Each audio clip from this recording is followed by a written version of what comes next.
We'll go ahead and get started, ladies and gentlemen. My name's Stephen Burke. I'm the treasurer for the Granite State Airport Management Association. And I want to welcome all of you for coming here today. This is our second annual GSAMA Legislative Focus Meeting. I'd like to recognize some distinguished guests we have. We have representation from various airport authorities throughout the state. We have Sean Collins is here from the Aircraft Owners and Pilots Association. We have a very good representation from our New Hampshire House of Representatives and Senate. And we also have from Senator Ayotte's office, Mr. Bud Fitch, who's a legal counsel, who's going to be one of our panelists here today as well. New Hampshire's home to 207 airports. I was very surprised to hear that there are that many. Most of them are privately owned and privately funded. However, 25 of those are open to the public. And every single one of them needs the support of the communities that they're in, and also the legislators that are representing those communities. These airports are important in so many ways. They provide community access to the national airspace system. They're an asset to national security. They provide a platform for search and rescue operations, as well as law enforcement activities. They aid in emergency response and preparedness. They provide a gateway to our communities. They serve as fertile education facilities. They provide critical community access for remote areas, generate revenue for local and state economies, provide open space and recreation for the residents of New Hampshire. They spur economic development, and something that's important to all of us, they provide jobs. And they do so much more than that. I believe there's a list in your handout of all of the functions that our New Hampshire airports serve. The folder that you've been given, there's lots of handouts in there with lots of really good information. I encourage you, when you take that with you when you leave today, read it at your leisure. I think you're going to find that there's a wealth of information in there about how important these airports are to everyone in the state of New Hampshire. A little bit about what we do. The Granite State Airport Management Association is a group of aviation professionals. We are airport managers. We are airport employees. We're aviation consultants, equipment manufacturers, and aviation enthusiasts, all with the common goals of providing a medium exchange for the exchange of ideas, methods, information, and experiences as they relate to airport management, promoting and encouraging the passage of legislation on all levels for the good of New Hampshire airports and aviation, promoting and encouraging the public's understanding of the value of aviation and our airports, and cooperating with agencies and organizations working for the general enhancement and benefit of aviation. Last year, at this time, our legislative focus meeting was, the theme was Synergies for a Successful Aviation System in New Hampshire, which featured a host of great speakers discussing how aviation serves the people of this great state, particularly businesses who utilize aviation to their benefit. Our topic of discussion this morning will be aviation funding in today's economic climate. We'll have a series of panel discussions with the goal of impressing upon all of you the importance of continued aviation funding for these incredibly important assets that many of us are blessed to have in our communities. For each panel, I'll introduce the panel moderator, who in turn will introduce the members of the panel. The topic of discussion for panel number one is the State Aviation System Plan, and the moderator will be Mr. Patrick Herlihy. Since June of 2012, Mr. Herlihy has served as Director of Aeronautics, Rail, and Transit at the Department of Transportation. He oversees all aviation transit, both public and intercity, rail and bike pedestrian programs administered by the department. He has an extensive background in state government, having spent the past 30 years managing community development and transportation programs for the state of New Hampshire. And if you would please welcome Mr. Patrick Herlihy.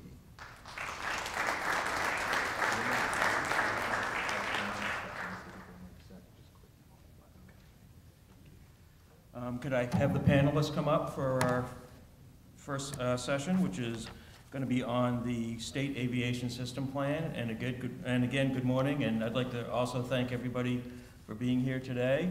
Our first panelist is George Pantelli, and George is the Senior Project Manager for Aviation at McFarland Johnson. George has over 24 years of airport planning experience. You must have started when you were about, what, 10? Yes. Okay. The majority of this experience is within New England and the Mid-Atlantic, completing a variety of airport master plans for a range of airports, from commercial service to general aviation airports. He has also completed numerous special studies, including airspace analyses, heliports and helipads, de-icing pads, and terminal and gate planning. He also worked for Massport, completing a range of projects at Logan, Worcester, and Hanscom Field. He holds a private pilot certificate and has flown throughout New England over the past 25 years. Welcome, George. The next panelist is Stephen Burke, who you've already heard from today. Steve is a graduate of Daniel Webster College. He holds a BS in Aviation Management and an AS in Aviation Operations. He spent 8 years at the Pease Development Authority as an operations agent, security coordinator, and operations supervisor at Portsmouth International Airport and Skyhaven Airport. He is currently the manager at Bois Field in Nashua and is the treasurer of the Granite State Airport Management Association. Welcome, Steve. And our last panelist is Gary Shabbat. Gary is a business development specialist with the Department of Resources and Economic Development's Division of Economic Development and has served in that capacity for 4 years. He has extensive experience in business development, finance, workforce development, and marketing programs, and advises dozens of client businesses in diverse manufacturing and service industry sectors. After serving as real estate director for the Pease Development Authority and being involved with investment, development, and leasing of major commercial properties in southern New Hampshire, he joined the New Hampshire Small Business Development Center and achieved national recognition as a certified business advisor. So please welcome our panelists, and please have a seat. There are microphones on the table, and once you have them situated, if you could just click them to on so that everybody could hear us.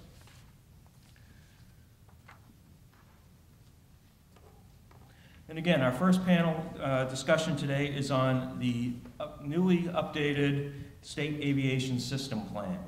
The department last had a State Aviation System Plan in 2003.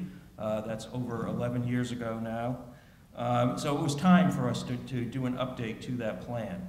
As a result of that, the plan is going to look at the future role of all our 25 public airports in the state, what those roles should be, what it would cost to get them to make sure that they can be at the roles that we are looking for them to be at, but also a key piece of it, what is the economic impact of all our public aviation airports here in the state.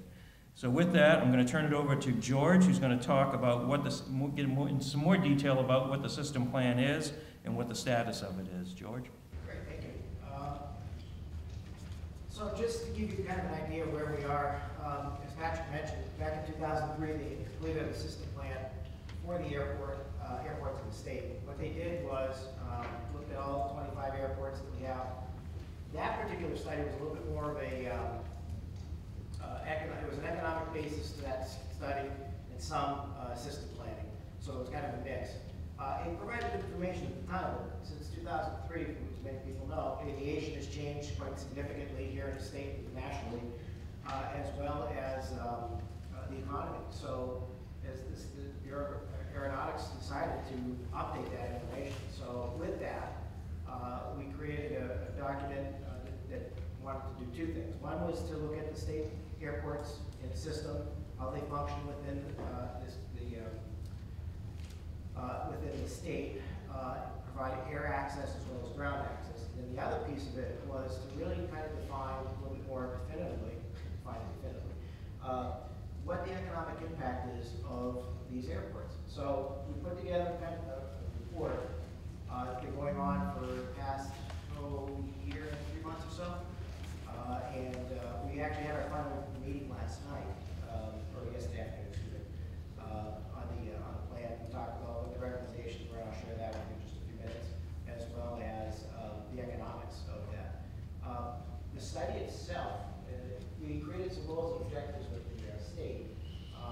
what we wanted for this document. So that kind of created our framework. And then from there, we went through, identified the 25 airports that we have that serve as public use airports in the state.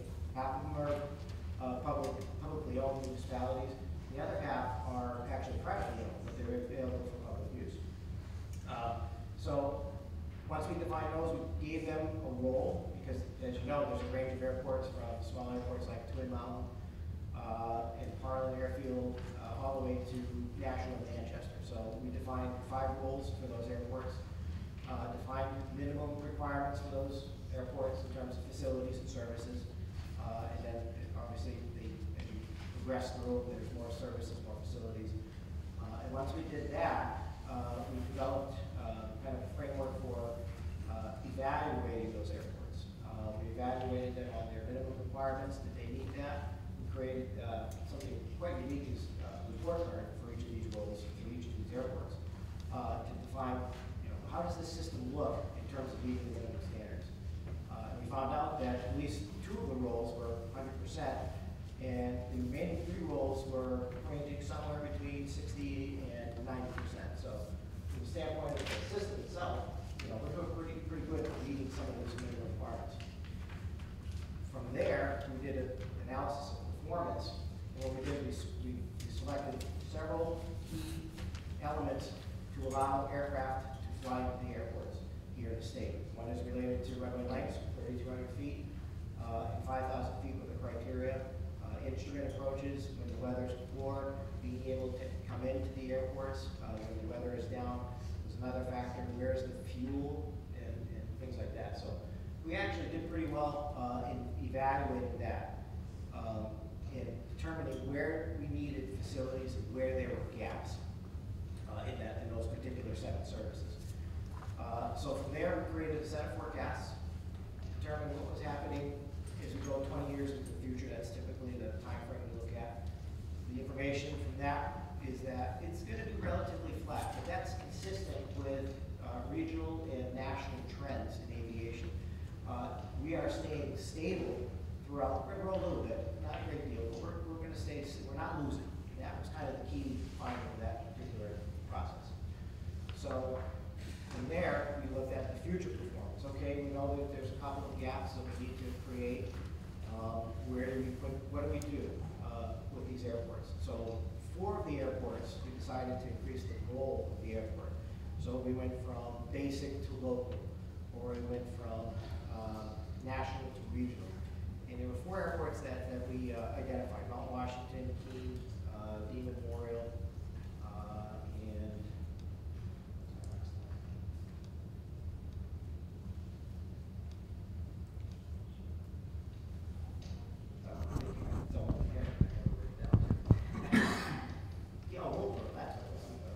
So those 4 airports, we defined new rules.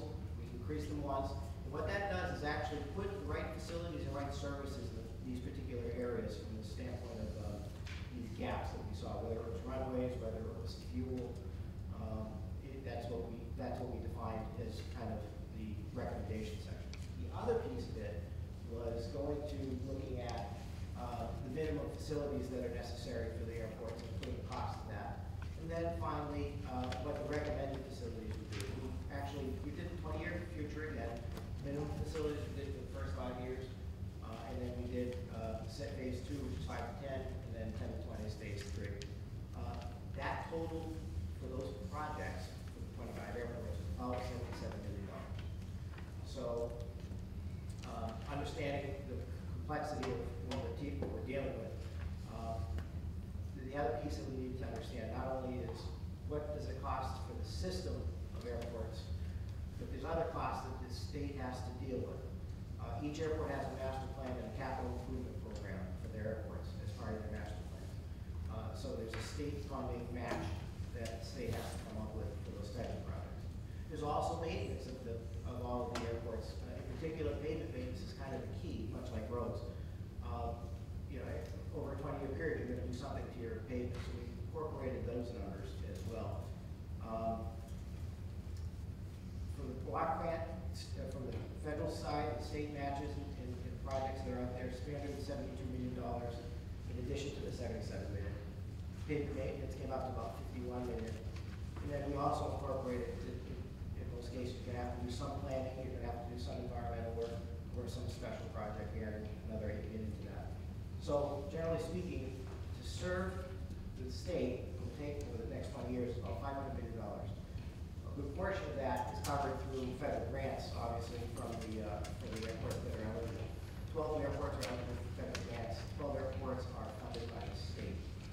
So there's still obviously a financial gap of roughly $100 to $150 million that still needs to be addressed over 20 years. But again, what we're looking at is that this is the system, and in order for the system to work, that's what's going to be required to fund that system. And we do that for all the roadways and highways as well. So this is our piece of it. From the standpoint of the economic study, we did a full economic study with an implant. Implant is the model that's used. That model is a standard model used throughout the United States. So it's an input-output model. What it defines is your direct impacts, so the money you created here, the money you pay your employees at the airport. The indirect, when the employees go and spend their money at home. And then the multiplier effect, which is other people using the system and paying into the system for, if somebody flies in to an airport, they're going to stay at a hotel, they're going to rent a car, that's the money that's related to that. So we did all the airports. It came up with about $1.1 billion worth of economic impact by 25 airports. That's 1 year now. $1.1 billion. Of course, that, as I said, that incorporates the multiplier effect. That's about 1.5% to 2% of the state's GDP. So 25 airports is certainly helping out the region quite well.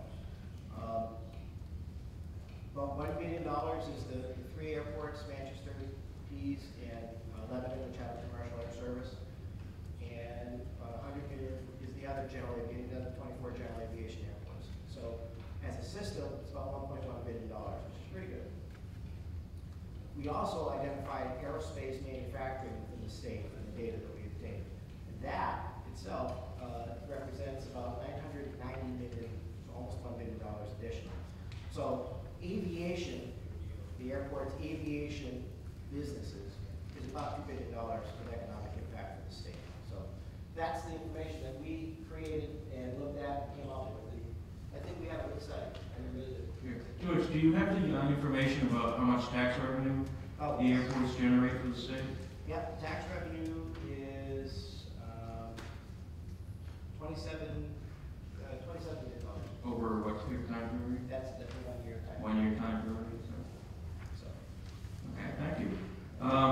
With that, I'm going to turn it over to Steve Burke, Steve and Gary were both on the advisory committee that was convened for the system plan. And Steve, can you just go over what your role in the system plan was and Sure. Your observations and thoughts about it? Yeah, as representative of the GA airports, Nashville being what the FAA classifies as in their assessment as an airport of national significance.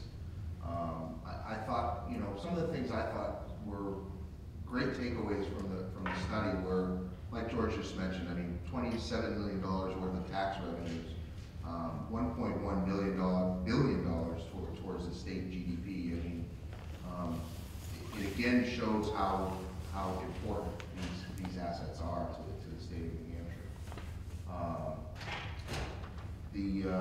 Another thing that I found very interesting was the report card, where the system plan sort of identifies what's important for an airport to have, and more importantly, what should these airports be looking at acquiring in order to bring them up to standards. And like George said, most of the airports did very well. They met most of the minimum requirements for an airport of their size, but these airports can use something like that as sort of a checklist. This is what we need to be working towards and implementing at our airport.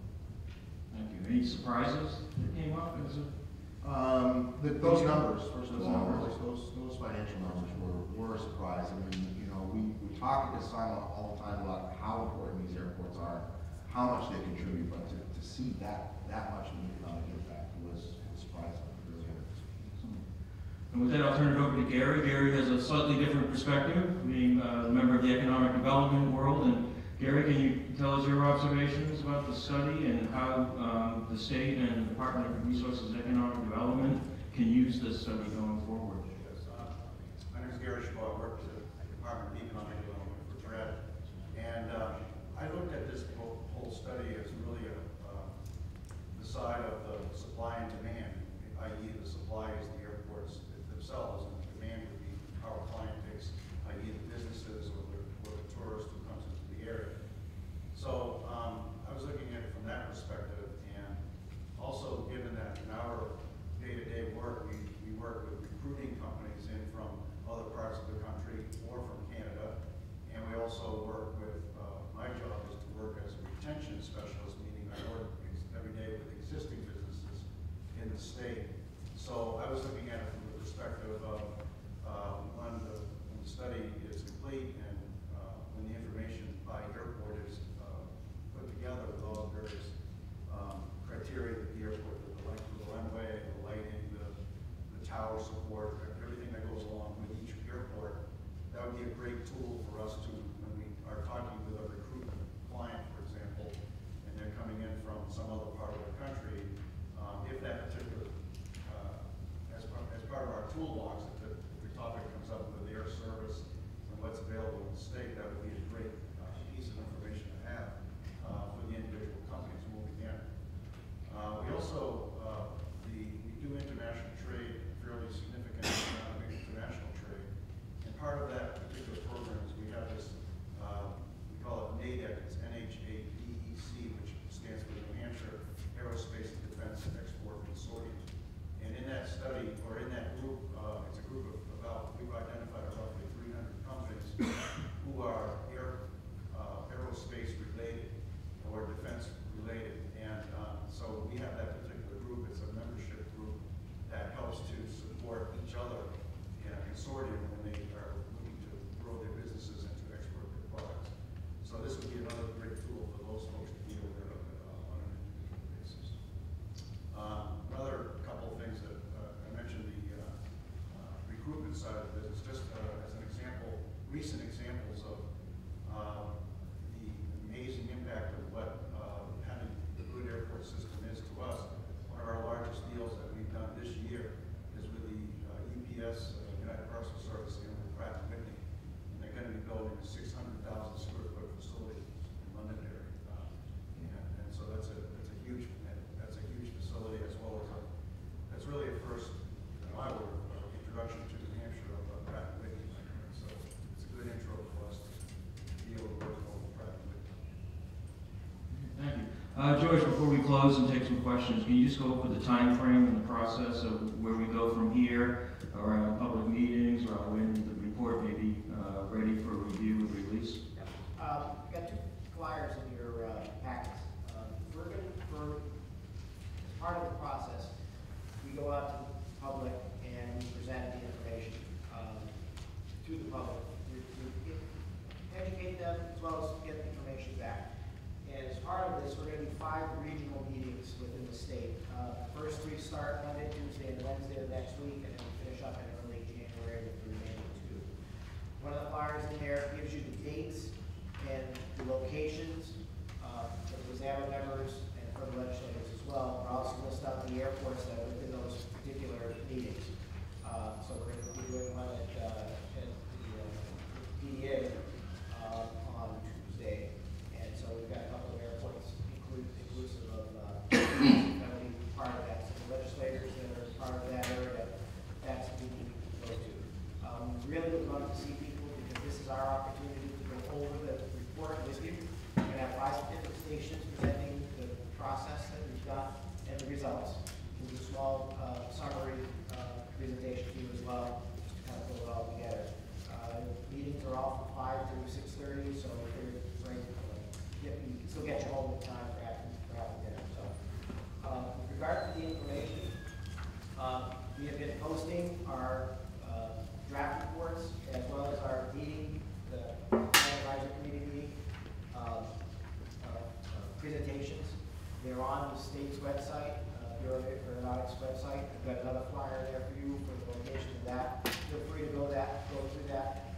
When we're done, we're expecting to be finished up early February.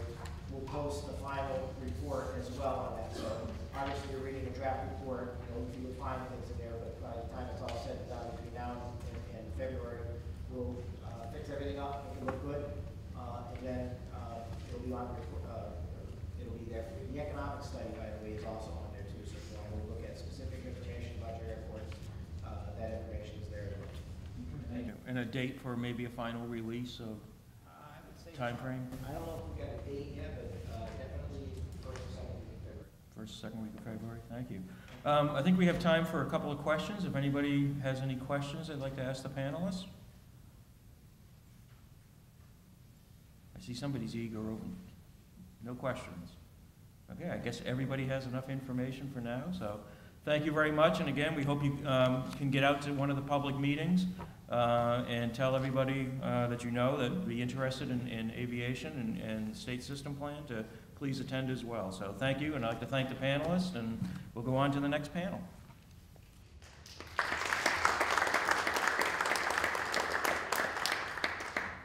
Wonderful, thank you. Panel number 2 is titled Funding Decisions, Impacts on New Hampshire Aviation System, a Local Perspective. And our moderator was supposed to be from our Bill Hopper has stepped in. The moderator we were supposed to have is taken ill, so thank you, Bill, for stepping in that role. Bill Hopper is the airport manager for the Pease Development Authority, and he's been with the PDA for 21 years and in airport management for 28 years. He's served as president for the Northeast chapter of the American Association of Airport Executives and this group, the Granite State Airport Management Association. He's served on the AAAE Board of Directors and is presently the airport member to the New Hampshire Aviation Users Advisory Board. He began his career as an air traffic controller in the Marines and has a Bachelor of Science in Aviation Management from Southern Illinois University. So, Bill?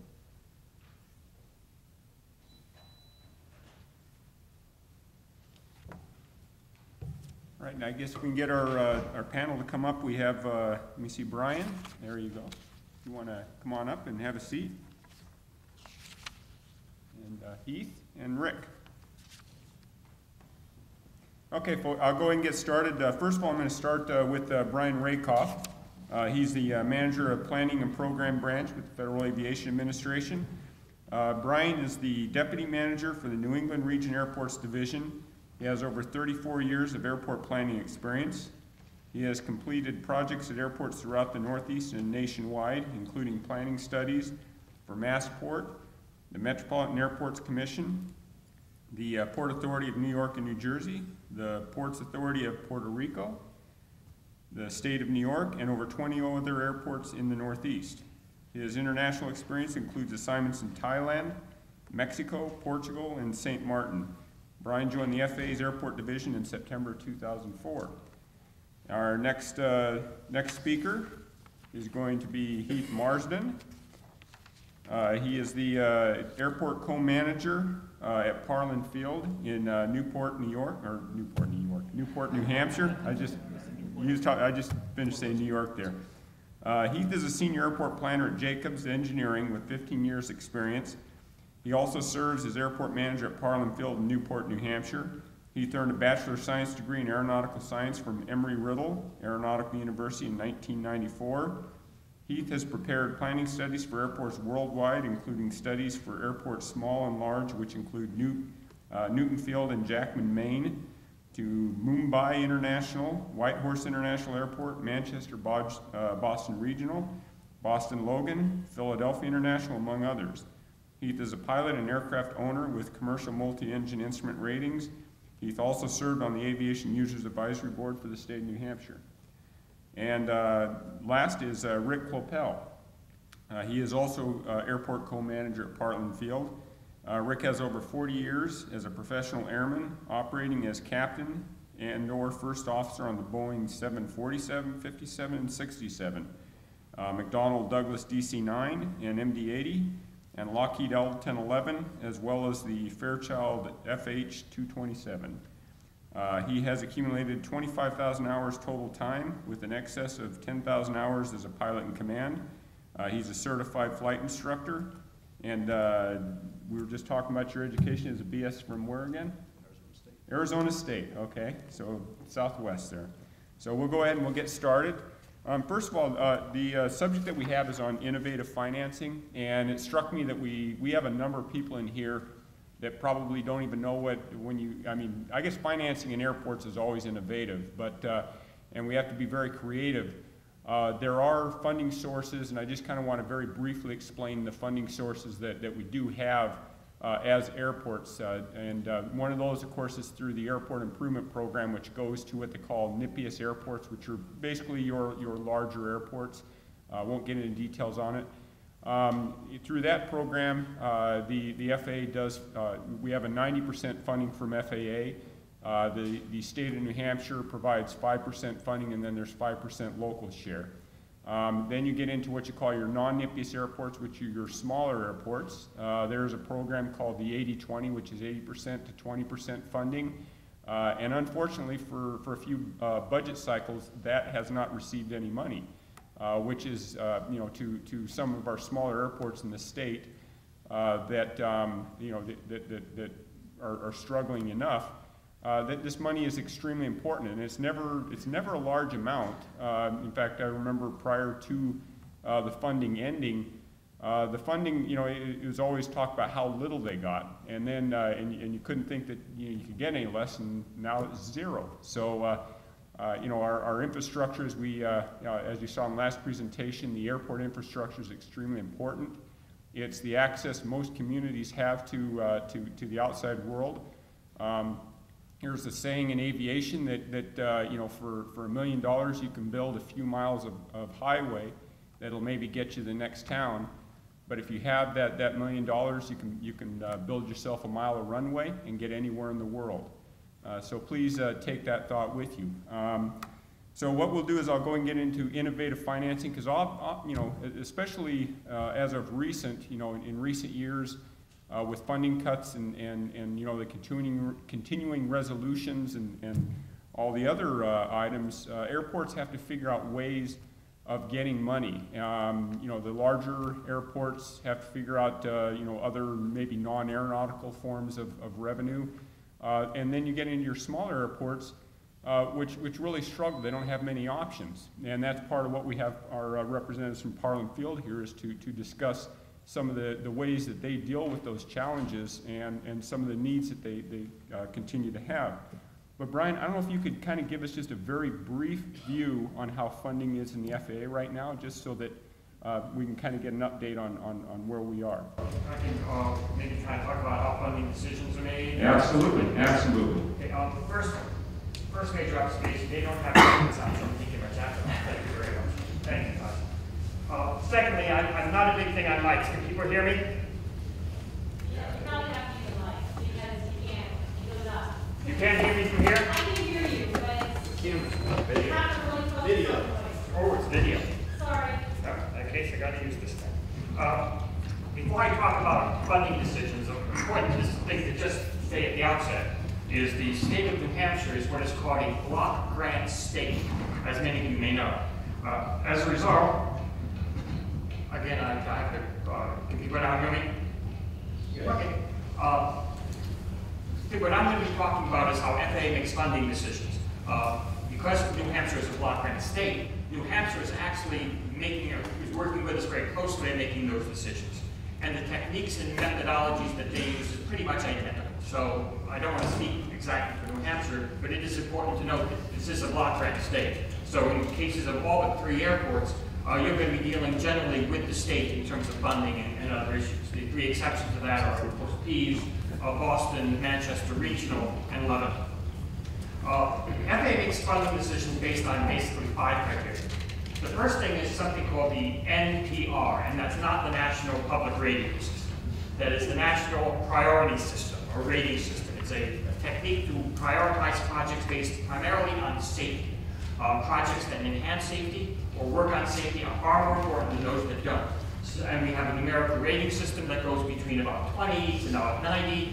When you're fixing a runway or removing obstructions, you can have a priority in the 80s. If you're building an access road or a terminal for a general aviation airport, that's going to be in the 20s.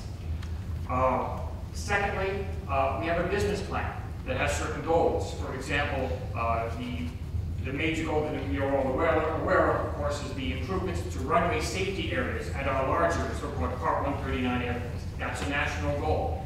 We have a national goal to maintain most of our pavements. In fact, the number is 93% of our pavements have to be in excellent, good, or fair condition.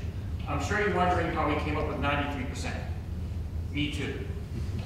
No idea where that 93% number came from. A third aspect of making decisions are regulatory.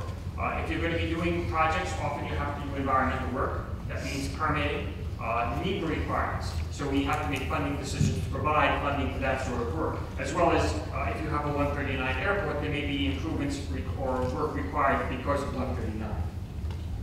The fourth criteria is funding limitations. We get about $60 to $70 million in discretionary funding, usually less, per year. That sounds like a large amount. It's not. When you're dealing with 6 New England states with over 100 airports in so-called NIPIs, as Bill was pointing out. That's a lot of projects in a fairly small amount of money when you start taking a look at all the mandatory things we have to do, such as, for example, noise abatement, noise mitigation work. The final aspect in making decisions, funding decisions, relate to sponsor performance. We are looking at how sponsors do.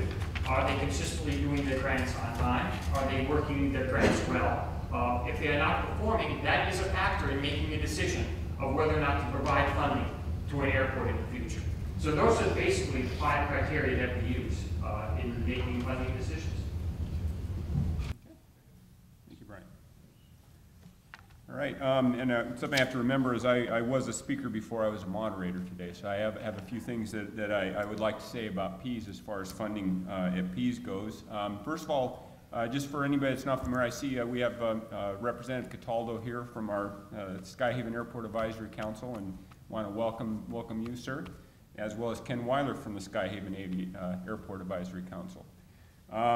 We have 2 airports. We're a 2-airport system. We have the Portsmouth International Airport at PEAS in Portsmouth, and of course Skyhaven Airport in Rochester. We received that from the state in 2008. At PEAS, we are what's classified as a non-hub primary service airport. That's an airport that has over 10,000 enplaned passengers per year. We do have that through Allegiant Air, who provides scheduled leisure service primarily to Orlando and Punta Gorda out of Portsmouth. And then we also have a considerable number of troops that come to and from overseas. I'm sure that many of you have heard of the PEAS greeters that come out to greet every flight, and we do get around 20,000 of those troops a year as well. Our funding mostly for capital improvement projects at PEAS is through the Airport Improvement Program, where we get 90% of our funding, the 5% from the state, and then we have 5% local share. But one of the things about PEAS is it's a very large former Air Force base. It has considerable costs to maintain the airport, and we do have a very successful business park associated with the airport. And that's primarily, and those are what are considered airport funds. So that is pretty much where quite a bit of our ability to fund the operations budget comes from for the airport itself. And of course, those dollars are not just used for the airport; they're used to maintain the business park. And of course, we also have the 27-hole golf course and the port in New Hampshire. We've had other funding sources, which when we first started, there was a program through the Airport Improvement Program called the Military Assistance Program. That is, we were able to receive funds through that. That's money that is specifically allocated to airports that have, primarily for BRAC Air Force bases, as well as a number of other airports that are associated with military components. And we were very fortunate from the FAA to receive considerable funds from that. However, the program is limited, and we haven't received any money through the military airport program since 2006. So now we're getting to where our airport improvement program funds are very, we do get them. We're very fortunate in what we receive. but it isn't quite exactly what we've received in the past. So, you know, we have to try to kind of curb the capital costs in that area. And then at Skyhaven, of course, we are also what's called a NIPIUS airport because of the number of aircraft we have. And that we do have also 9% funding from the state or from the FAA, and 5% from the state and 5% local.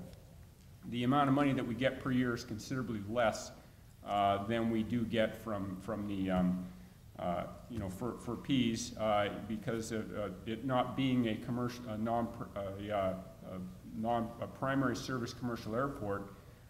It's eligible for $150,000 a year for the capital improvements, which, when you really consider how much it costs to rebuild a runway or taxiways or other costs, is not really a lot. But luckily, there are other funds that we are able to get in the way where the FAA has to use discretion into where they give those funds. And also, there is quite you know, the cost to operate Skyhaven, you know, as any airport. Airports are very expensive to, you know, to operate and maintain. And some of the monies that we do have at Ps are used to offset some of the costs associated with operating and maintaining Skyhaven.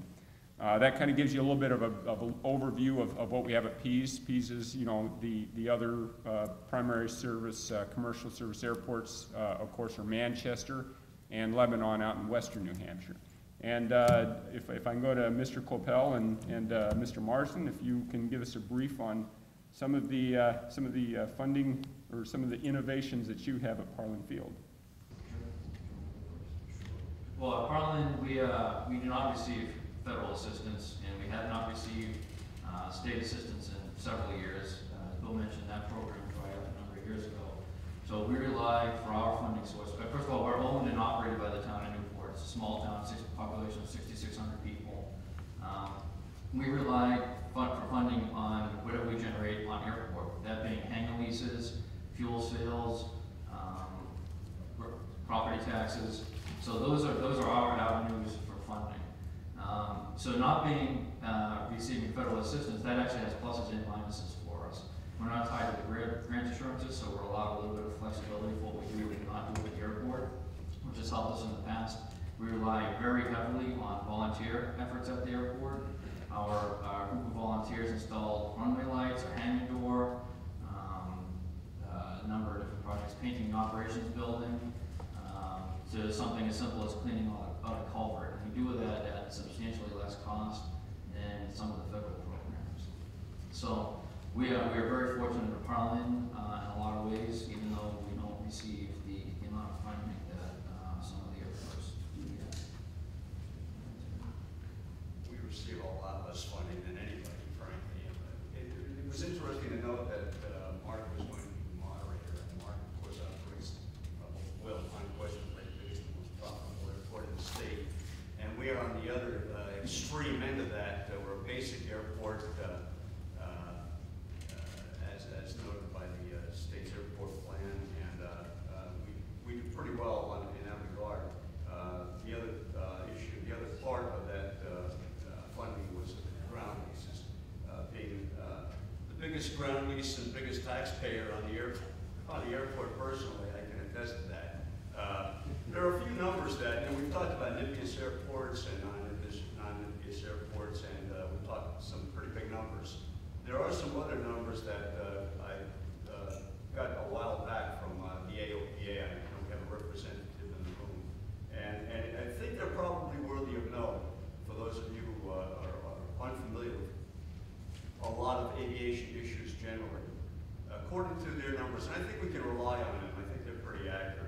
75% of all passenger traffic in the country operates through less than 50 airports. 70% of the whole passenger traffic basically shuttled between 30 major hub airports. This is nationally. There are, for aircraft of 30 seats equal to or 30 seats or less or more, the entire system relies on about 500 airports nationally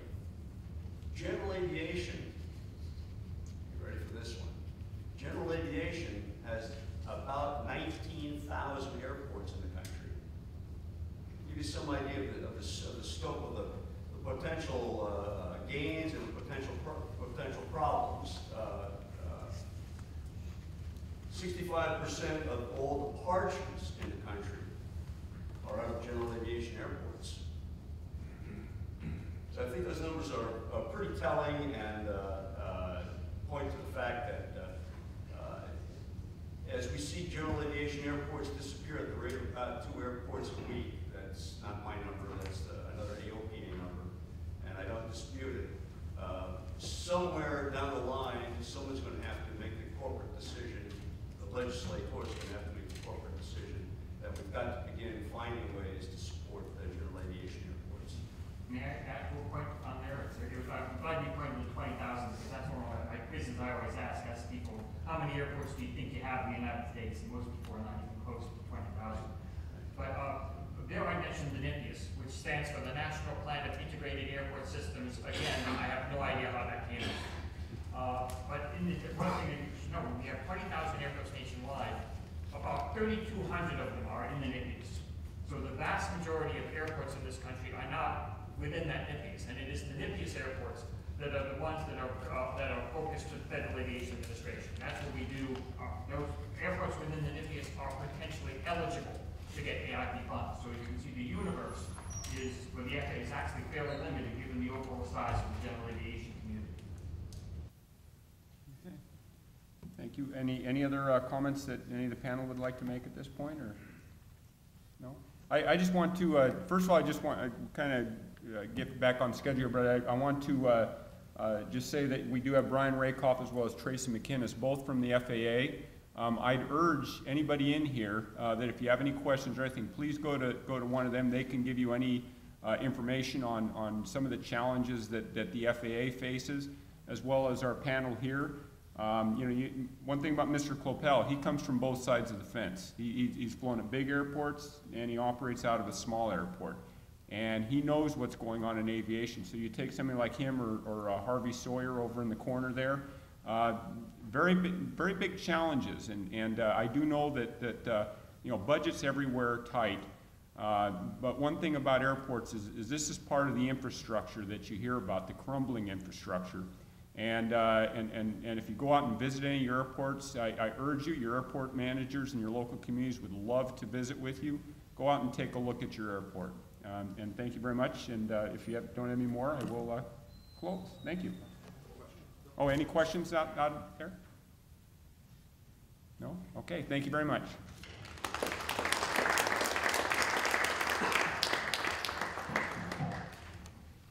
Thank you, gentlemen. So we heard about funding decisions there, and it spoke a little bit to our next panel, which is alternative funding sources. The moderator for the third panel is going to be Mr. Rick Diamond. Rick has served as the manager of the Lebanon Airport for the City of Lebanon since 2009. Rick has over 29 years of aviation planning experience. Prior to joining the Lebanon Airport, Rick worked with several aviation consulting firms, including Dufresne Henry, which is now Stantec, Hoyle Tanner and Associates, HNTB, and McFarland Johnson. Rick's aviation planning experience spans the U.S. He's worked on projects at airports including Massport, Metropolitan Airports Commission, the Port Authority of New York and New Jersey, Clark County Department of Aviation, Westover Metropolitan Development Corporation, Northern Maine Regional Airport, Pease Development Authority, and the City of Lebanon. So I have here Mr. Rick Diamond.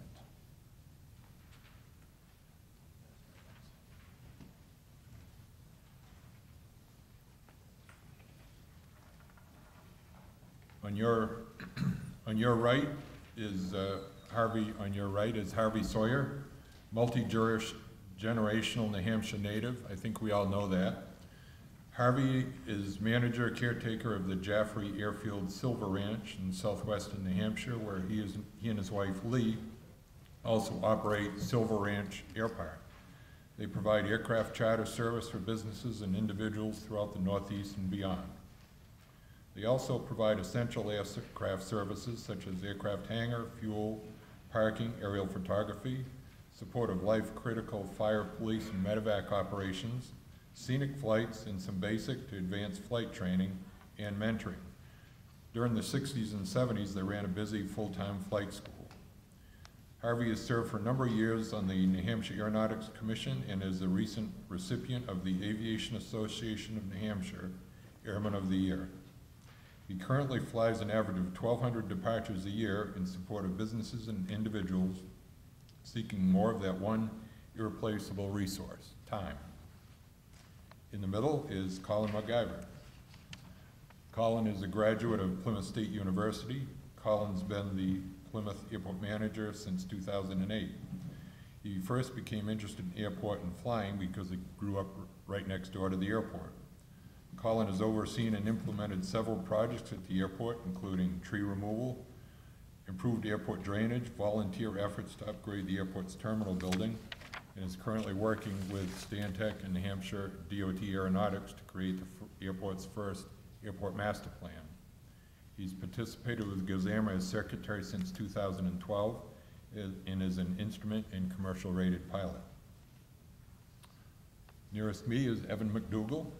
Evan joined Hoyle Tanner and Associates in 2008 and currently serves as Hoyle Tanner's airport planning manager for the Aviation Services Group. Prior to working for HTA, Evan was the airport manager at the Sanford, Maine Seacoast Regional Airport for 6 years, where he was directly involved and responsible for researching and implementing alternative funding sources for a number of airport facility improvements, which he'll address. He is a retired senior Army aviator and Coast Guard search and rescue helicopter instructor pilot with over 4,000 military and civilian hours flying in both rotary and fixed wing. He continues pursuing his aviation passion as treasurer of the Londonderry Flying Club, and he owns and operates a 1976 Cessna based at the Manchester-Boston Regional Airport. And our topic today is creative funding. First, you have to get your typical funding, whatever that is, be it FAA, be it donations and that. So I'd kind of think of our piece in this way. From a kid that wants an extra quarter in his allowance, to somebody being asked to invest $1 million in the stock market, to airports being asked for funding and financial assistance through grants, donations, sweat equity. The same decision, whether you're a parent or a funder, is all the same. Is this investment of value, the quarter given to the kid or the investment in the airport? Does the investment further my interest? Is it worth my investment? And what did that kid do with that quarter last time I gave him a quarter? Or what did the FAA do with that, what did the airport do with that investment the last time we gave it to them? So starting off will be Harvey.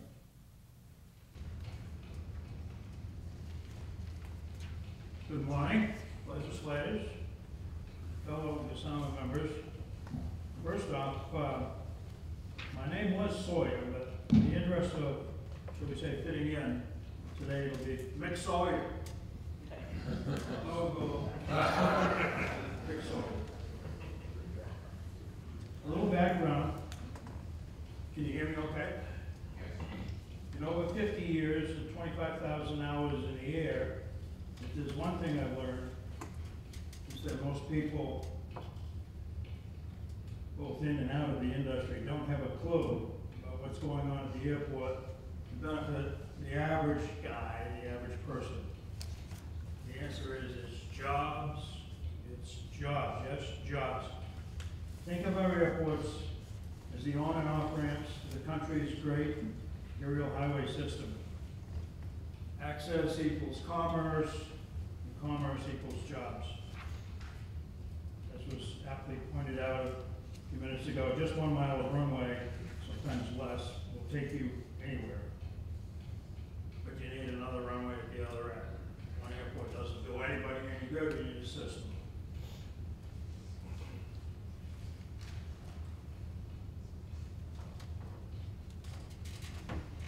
I think that there's a big missing question in the questionnaires that we all see.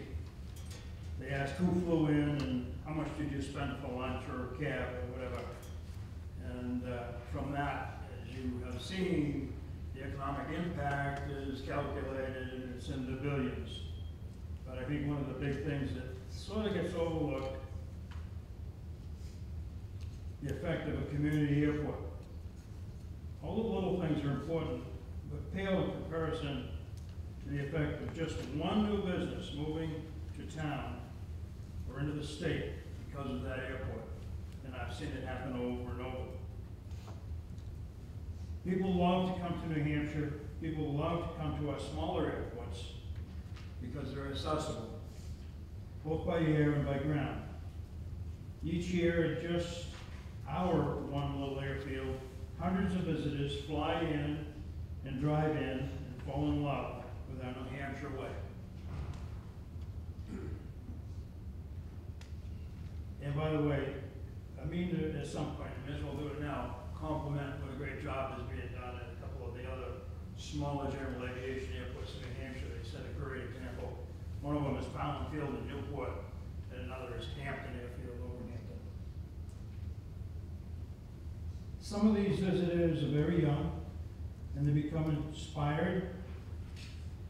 Here's a true story. Just the other day, I happened upon a bright young lady arriving back on the ground at a nearby airport, having just passed her pilot's license check ride. The very next day, this young lady was off to Europe for advanced study at a prestigious university. This gal is going places. We hope that she will return to New Hampshire, where it all began, with a tag-along airport visit at our field with her mom and her kid brother, Cub Scout troop.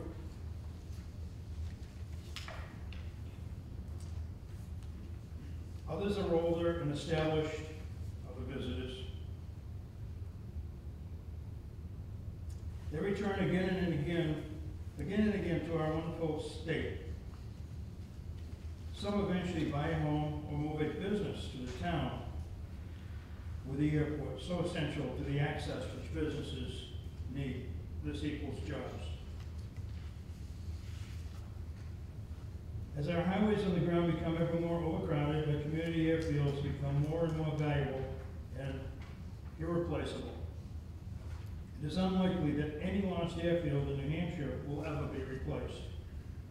It is essential that we do everything in our power to preserve and improve our on-ramps to the world of commerce.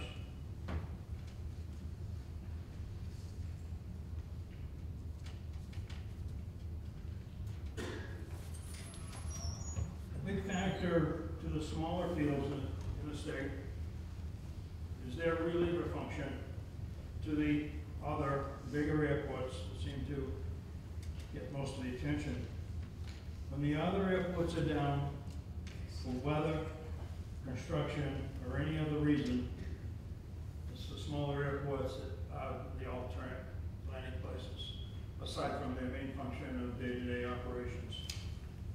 We see it again and again. Newport is an example, Jaffrey is an example. Both Lebanon and Keene have well-known weather problems. Sometimes they're in the construction.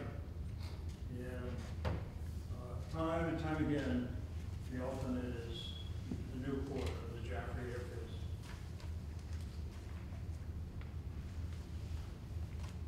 At Jaffrey, about 1/3 of the based aircraft are business aircraft. The balance are classified as personal. Seems like when we talk airlines, it's all business. What are most of the passengers?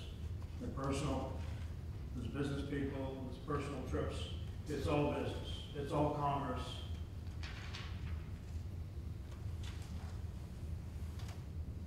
Just one of these aircraft at our field, happens to be the one I operate, provides about 1,200 departures per year in support of businesses, and individuals seeking more of that one irreplaceable resource, time.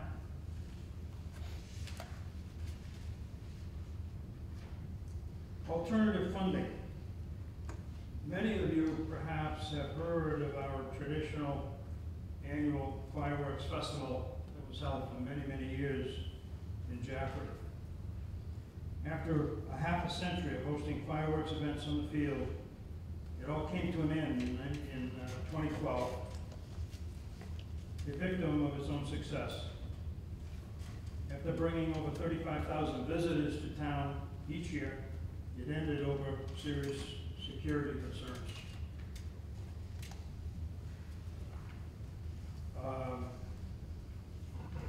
Alternative funding is everything in Jaffrey. We have no funding.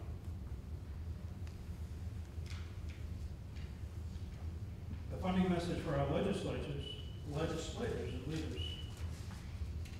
Of the 25 public use airports in New Hampshire, about half of them are not being funded. Please, let's just level the playing field. No handouts, just fair play. We pay property taxes, fuel taxes, licenses, registrations. The money is taken out of our fields, spent somewhere else. We're not asking to be supported, we're not asking for handouts, we just want support. If these 50% of airports were to be funded with even 1% as a set-aside for every project in the AIP and UPS program, and put into the New Hampshire Aviation Trust Fund for the benefit of everyone, to be managed by the New Hampshire Bureau of Aeronautics, to maintain and improve these other facilities. The return on investment would be tremendous in civil services and economic growth in the outlying areas of the state. Colin, I think just to keep up, if you can jump in. Okay. My name is Colin McIver, and I work as the Plymouth Municipal Airport Manager.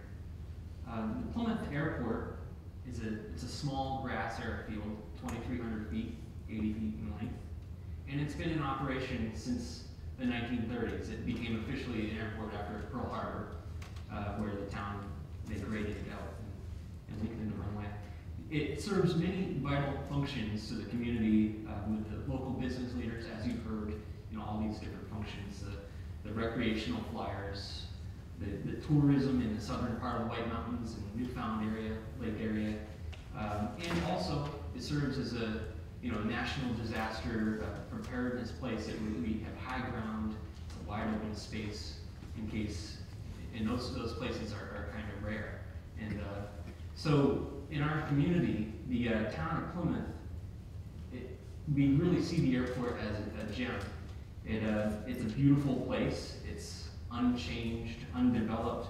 It's nostalgic. There's no high fences, and the public can come right up close to see aviation.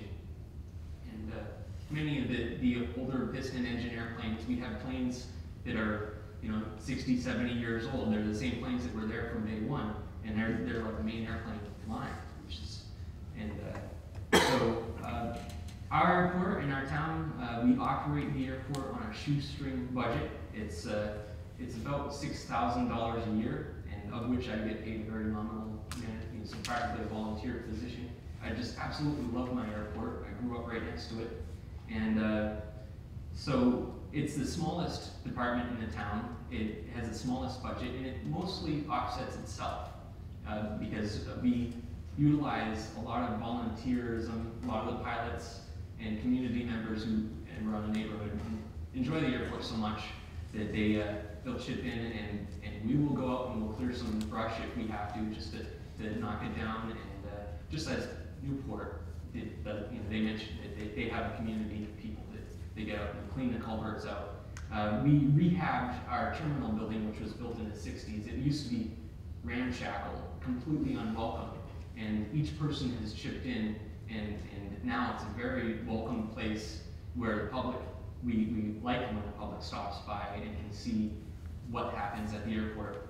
And it's great to see it, whenever there's a number of sport flyers flying around town, the cars line up at the airport, and there's kids, and it's just wonderful to be able to see aviation right up close.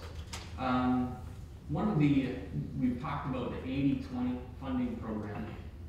Plymouth was one of the last airports to receive some of that funding, and we were very fortunate to receive that funding because we cleared our approaches and we also took care of the drainage.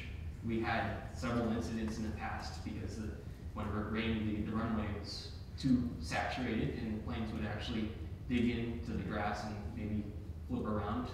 Just minor stuff, but you know, it was a major liability concern for the town, which caused a lot of political, you know, it was very challenging to make the case for the airport. So that very small amount of money, it was $10,000 from the town and $10,000 from the state, has ensured the future of our airport, and now today, our town is very, very positive for our airport, and so it would be really nice to see just a modest amount of money, because that's spread around 12 other public use airports, just like Plymouth, non-NIPIS airports.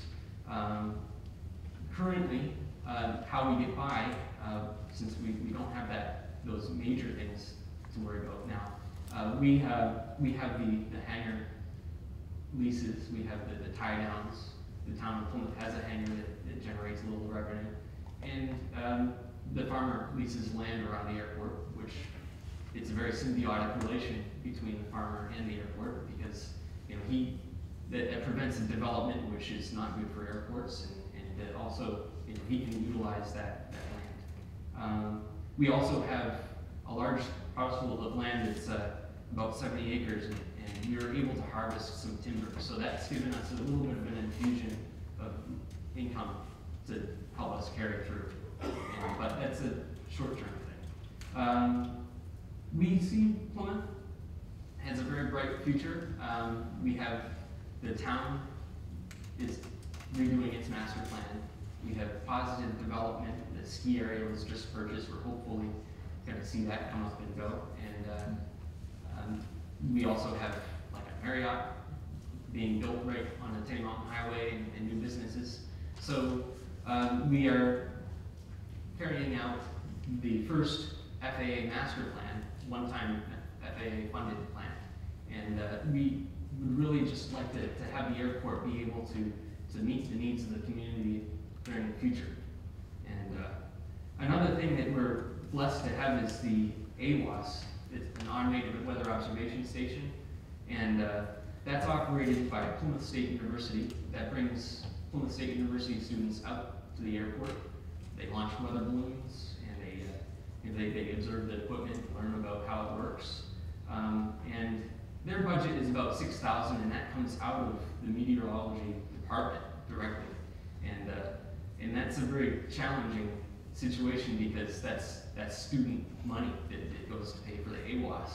And when you consider the fact that the AWOS actually provides life safety information, we have the Dartmouth Hitchcock medical helicopter, and you know, so we have you know airplanes and instrument meteorology flying at low visibility coming into our airport. So we would definitely love to have our AWOS continue at the airport and continue to develop relations with the university in our town. So that's all I have to say. Good morning. Come on. The first thing you need in an airport is guys like this, or women like this, that have the passion, that want to be your airport managers. The next thing you need is the support of the municipality and the state. These are the folks that are going to go out there and encourage your townspeople that don't know about airports to come out and see it. And that's what's going to help you support your airport, grow it if that's what you choose to do. But it is a choice that each municipality has to make, and you have to balance that against the expenditures for police and fire and all the other services that are all clamoring for local funding as well. As was mentioned, prior to my getting lured to the dark side of the consulting world, I actually worked for a living, and I was an airport manager and a pilot, and I still fly. I can talk forever, as some people can verify. So I've left you a Reader's Digest takeaway. Most folks get their funding from the FAA, the majority of their funding from the FAA, and that's all great. However, the FAA has been pointed out as a very specific priority system, and a lot of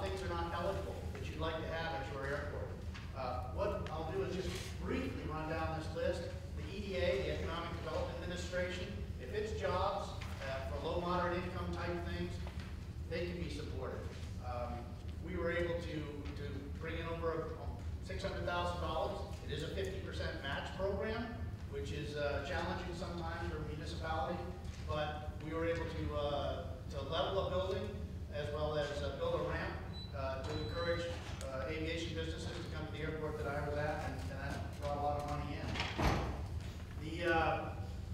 The federal emergency management, in our case it was Maine Emergency Management, got funding from federal emergency management for a buffer zone protection program. And this is where the police department assisted me in helping write a grant to target infrastructure, aprons where you park multi-million-dollar jets overnight, or fuel farms. And we were able to put a couple of access gates in, as well as some DVR-controlled cameras, so that we can monitor the equipment in the event of somebody coming and trying to do damage to those aircraft. Most of our airports, other than the big ones, are not completely fenced, and the fencing is considered wildlife fencing, and most of us could climb that fencing fairly easily. Somebody motivated could shoot through that fence. The idea is these cameras would catch some of that activity. So buffer zone protection program was out there. I didn't see anything funded on it right now, but it's available if you want to go look. An interesting one recently, Northern Border Regional Commission grants, that's an agricultural fund, and we were able to help the town of Jackman, Maine, which is way up in Somerset County, northwestern Maine, to the west of Moosehead. We were able to help them come up with their local share for a nested T hangar, and they've been able to build a 6-unit nested T hangar for private airplane owners. That has allowed them to use their bigger hangar for transient aircraft. Transient aircraft, you can charge a premium when somebody flies in a helicopter or a jet and it's snowing, and you need a place to park this thing overnight, and you say, well, yeah, a couple $100, great. And so by building them a 6-unit, and of course the town works on a shoestring, they didn't have the match money. So they applied for this grant, we assisted them, and the money's there. EPA brownfields, that's primarily for cleaning up messes. The Navy had an old hangar at our place that had asbestos, and we used the EPA brownfields money to remediate the asbestos problem. CDBG grants, community development block grants, that's available, again, tied to jobs. The company needs to apply to the municipality usually, and it's a 50% match requirement. The interesting one that's going on right now is this EB5 public-private partnership. No offense, but if you're a foreigner, I'm sorry, if you have a lot of money and you are not a U.S. citizen, you can buy your way into the country if you agree to invest $1 million, and they will give you and your 21-year-old or above children, under 21, unmarried children, and your spouse a green card, citizenship, because you're promising to create jobs in this country if you're an entrepreneur. And this is happening right now at the Newport, Vermont Airport, as well as the ski area that's out there that's using that funding. Pretty amazing to me. Private-public partnerships. By making your airport as attractive and available to people as possible, I'm going to give you you will find that there are people out there with money that are ready to invest. And they will look at other airports, and then they will come to yours, and if you have lease rates that are reasonable, and if you have facilities that are in good shape, and if you have an active airport users group that meets regularly and does things, they will want to be at your airport rather than someplace else. And they will bring their money and invest in yours. You can see what happened in Sanford, Maine, where I was. Currently, Sanford has more general aviation aircraft than any other airport in the state. I think it's just under 100, which is similar to Nashville, I believe, as far as numbers go. And then finally, local funding. You need to, the municipality needs to support their airport. By going to the taxpayers and say, look, give me $200,000, bond it, whatever you need to do, let me build 2 taxi lanes so that folks that want to build a hangar can come in, and all they have to do, it'll be pre-permitted, we'll have the water there, we'll have the electricity there, and when they come in, we'll charge them an impact fee to pay for that. Give me the $200,000 now, and then they come in and pay. I was at an airport recently just across the border in Maine, just across the border from New Hampshire, and there was a retired airline pilot who has a hangar. His son is a current airline pilot, came to the board, the group, and said, I want to build a hangar. They said, great. You'll have to go to the FAA in New Depot, you'll have to go to the DEP and do permitting. Good luck with that. You can't do it that way. If you want to develop your airport, you need to have it ready to go, so when somebody walks in and says, I'd really like to do something, you have to handhold them and help them. If you don't do that, they're going to go somewhere else, or they're not going to build. You don't get the land lease, the town doesn't get the taxes, and you're out of luck. Please take this. If you have any questions at all, catch me. If you didn't get one, let me know, and I'll email it to you. Thank you. Thank you. We went a little bit long, but if anybody has one question. Not, Steve? Thank you. Thank you, Harvey.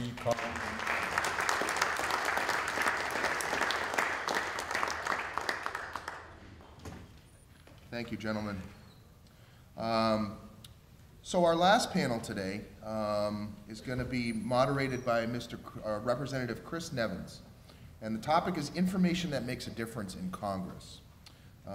Representative Nevins has a Bachelor of Science in Aeronautics from Parks College of St. Louis University. He also has a Master's in Systems Management from the University of Southern California. He served with the Air Force, including Vietnam, as a pilot from 1967 to 1973, and went on to serve with the Air National Guard from both New Jersey and New Hampshire from 1974 to 1990. He retired from the New Hampshire Air National Guard in 1990 with the rank of Lieutenant Colonel. He flew the C-7 and the KC-135 aircraft. He then went on to fly as domestic and international captain with Delta Airlines for 30 years, from which he retired in 2003. So, very prolific pilot. He's also a former owner of Marlin Aero Inc., a Florida-based Part 135 charter operation, and served 5 years as a New Hampshire state representative. And he's currently a member of the New Hampshire Aviation Users Advisory Board. So, Representative Chris Nevins.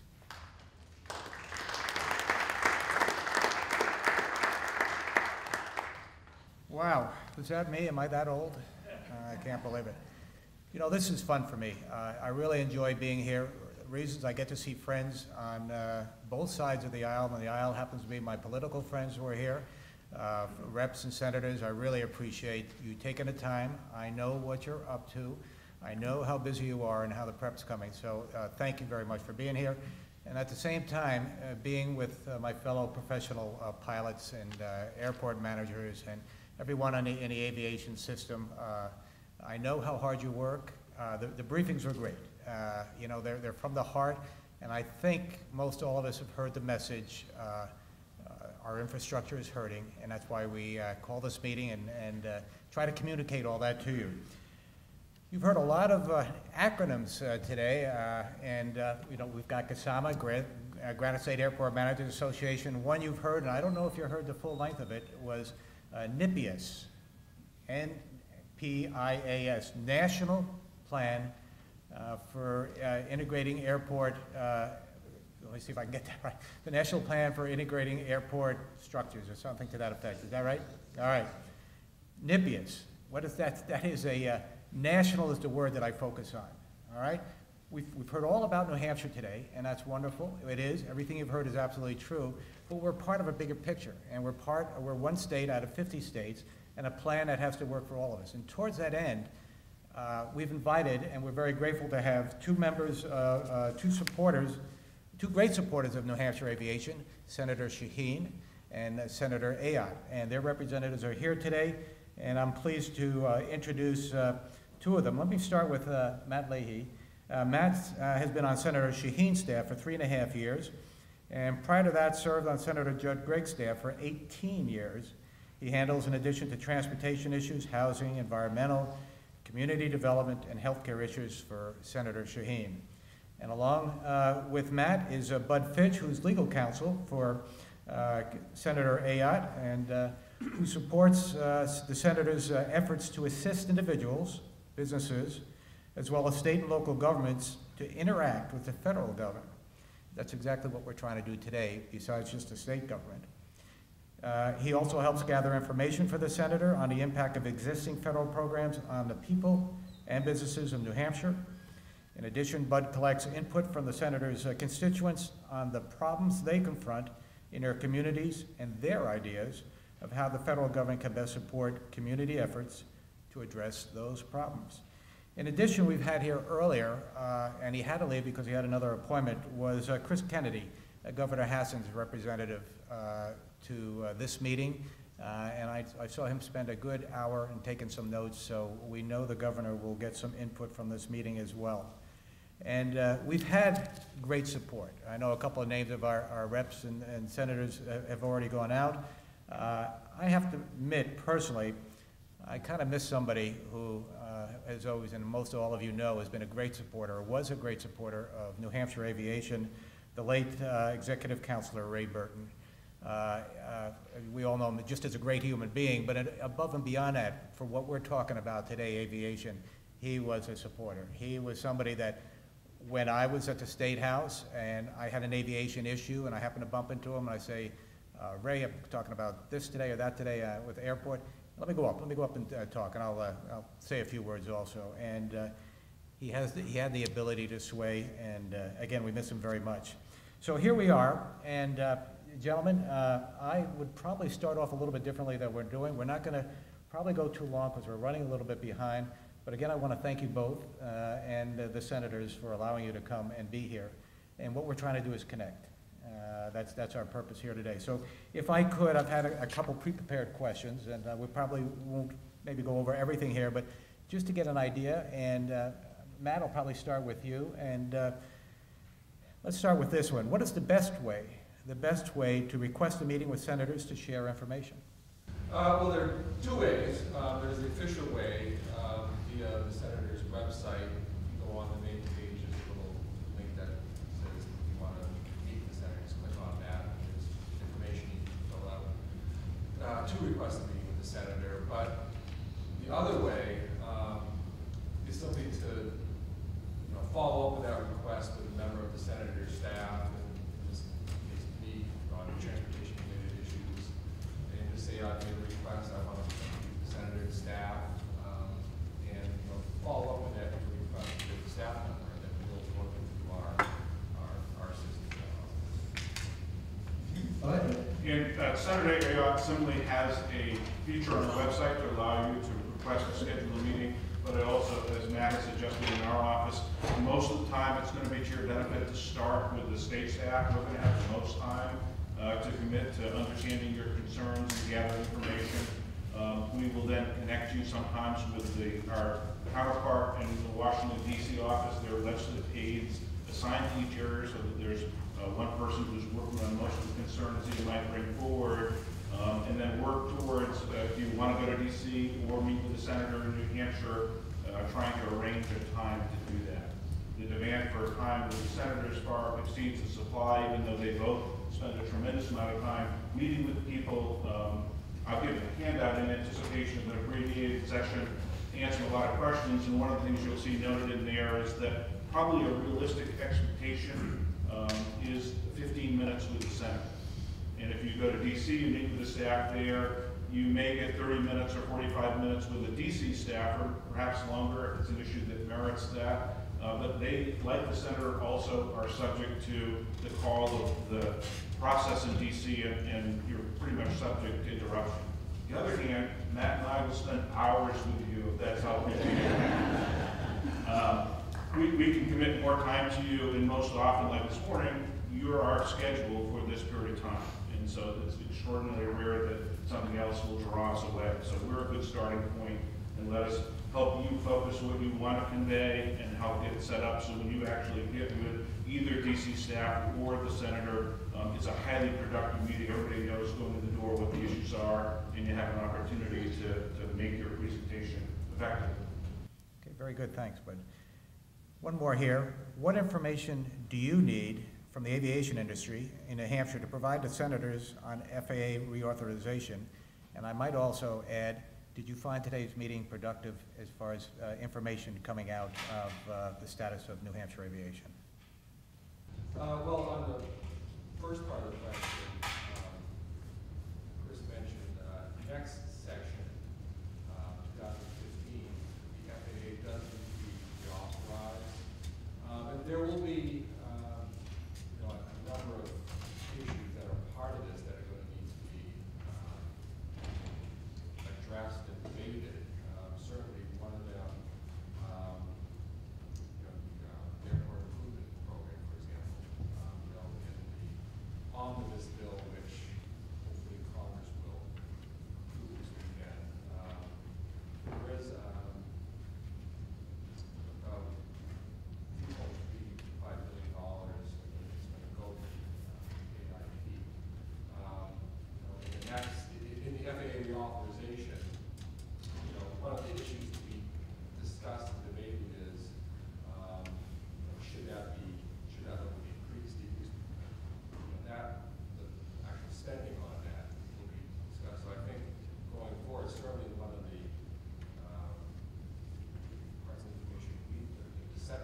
numbers, and there's actual stories too that really hit on those themes. I think it's very important.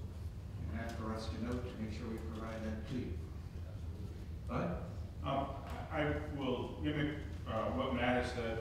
Senator Hayat, as many of you know, was the Attorney General and prosecuting attorney, and I can assure you that when we bring issues to her, she wants evidence. And so facts and figures and statistics, many of which are presented today, are very important. However, equally important is if you convince her, she then has to convince her peers, are human stories. How is this actually impacting and affecting people in New Hampshire? And it can be stories of why we need to change something because of a failure, or it can be stories of great successes, the number of jobs created, or other positive impacts, local tourism, the kind of things we've heard discussed here today. So providing both information of a factual evidentiary nature and something that's compelling, that's really more about convincing the heart than the mind to her are most valuable. I'll be frank with you, we're at a place where I just looked it up and we're at about 17.9 trillion, that's with a T, lots and lots of zeros in national debt. So part of the reality is that you are coming to advocate in favor of increased spending in a particular area. That's going to be more effective to argue if you can identify a potential source to reallocate funds.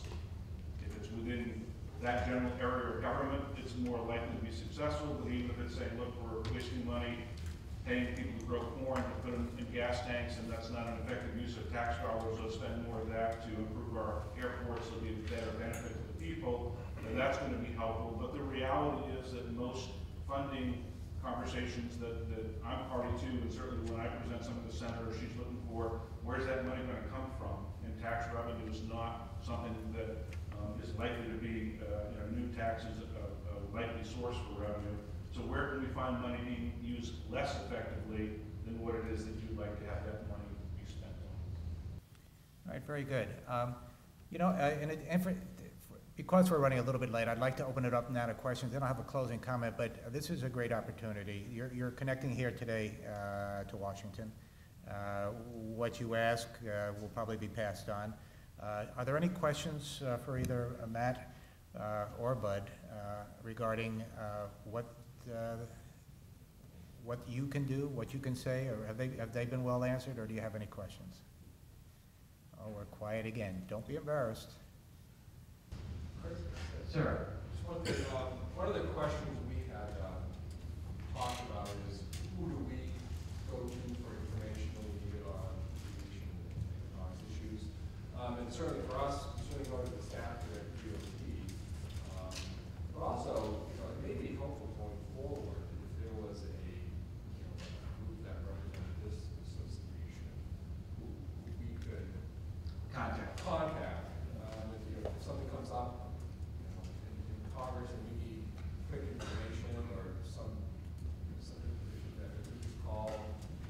Who does have that information? So that may be something going forward, just to maybe even further open the lines between delegation and.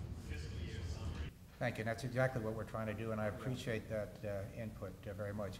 Indeed, we're very fortunate to have our DOT staff, aeronautics, very capable, a small staff that works very hard and get a lot of things done, and a great source of information.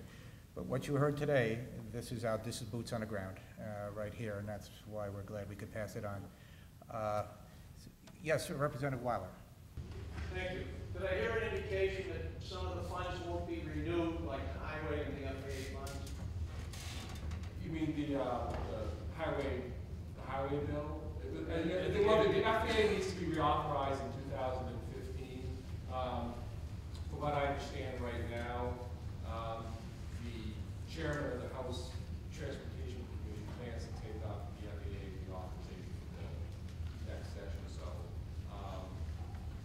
later in the year, of course, they have to reauthorize, the Congress has to reauthorize the highway surface transportation. But no prediction. I'm not going to make a prediction. All right.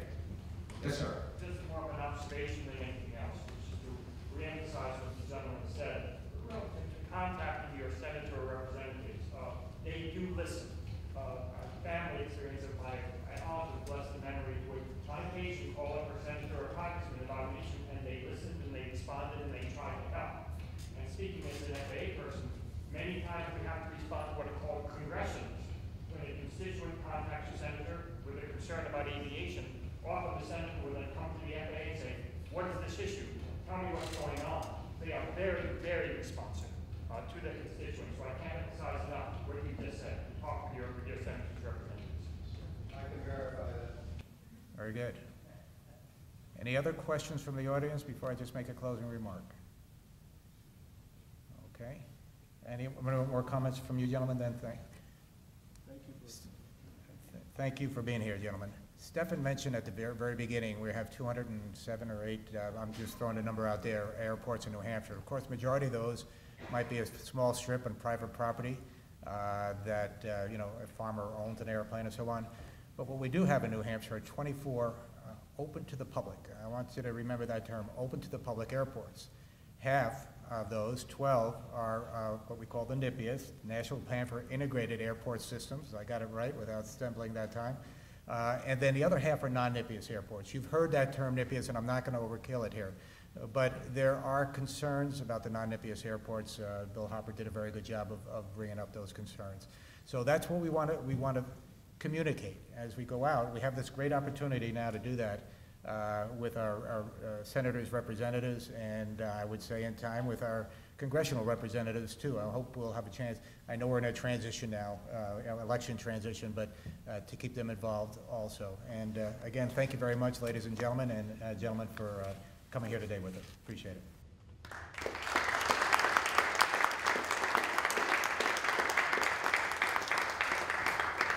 Good afternoon. My name is Martha Drucker, and I have a unique role here. I'm actually the acting president of the Granite State Managers Association until January 1st. And I am not an airport manager. I'm actually an engineer who develops the capital improvement program for the airport here in Concord. And I'd like to leave everyone this afternoon with the message I got. We had some great panel discussions, and it seemed like every panel had a report card. How we compare to each other, what regulatory struggles we have to meet, how we get funding, how we're rated, how we develop capital budgets, how we develop capital plans, how we get community involvement. And one thing I love about living in New Hampshire is we're a small state and we can all talk to each other. And I think today, I just want to leave you with a thought and echo what Chris was saying, was that communication is the key to get our airports and improve our aviation industry and get our airports back into the line of the economic stream. And I think just by communicating with the different panels that we talked to today and each other, we'll see over time that improving. So with that, I'd like to thank a few organizations, mostly our federal and congressional delegation that joined us today. Also our state and local representatives. This means a lot to the organization that you took time out of your busy schedules to come and listen to our needs. The airport managers and their support staff, you know, that's the backbone behind this industry in the state. Special thanks to Patrick Hurley with DOT for graciously letting us host this here at DOT. And the moderators who dedicate their time to run the panels, and also the consultants who are a big part of this organization, both professionally and in support of our airports. A special thanks goes out to our Legislative Focus Committee. This group of people started meeting in August to put this event together. And I don't know how many hours they've put in, but it's been over a 40-hour week, I can guarantee that. Steve Burke with Nashua, Jean Vodpico, I knew I'd mess up your name, George Pantelli in the back, and Carol Newell, who unfortunately is in New Orleans this week in some FAA training, and she couldn't join us, and Rita Hunt with DOT. These people really worked really hard to do this. I'd also like to have a special thanks for Magic Foods Catering here in Concord, who are putting on the luncheon for us. Concord TV, In the back, this is going to be videoed, and we'll be posting some links to YouTube. This will be aired on the Channel 2 Concord Public TV, and also there's a Channel 17 Government TV. But we'll be posting a copy of this presentation on our website, so if you want access for your colleagues, that'll be available on our website. Also, the Red Blazer Restaurant and Pub for their donations of the dress-ups for our tables. And a few last-minute notes. In your folder, in the back page on the left side, there's a survey. If you could take a few minutes and fill that out, that would give us some good ideas for next year. Any suggestions you have, or ways you think we could improve communication with not only the group here today, but also within our community, that would be helpful. And New Hampshire Aviation Museum, which is located at the Manchester Airport, is working with DOT, and they're actually highlighting airports throughout the state. And I think they're doing 3 at a time. But right now there's 3 airports that have displays up at the museum for the next 6 weeks. And that display will be rotating to different areas throughout the state. And you can go on the state website to look at that. But that's something of interest I encourage you all to go to. So with that, I'd like to thank you all for coming. There will be a lunch. We encourage you all to stay. We have a lot of food, so please stay and grab something before you leave. And if you have any questions, feel free to contact us. You mentioned about a contact for any future or quick reference, and that usually is on our website, and we can provide you both a local contact and the president of the organization come the first of the year, so you'd have direct numbers that you could call if you needed information. So with that, thank you, and enjoy the rest of your afternoon.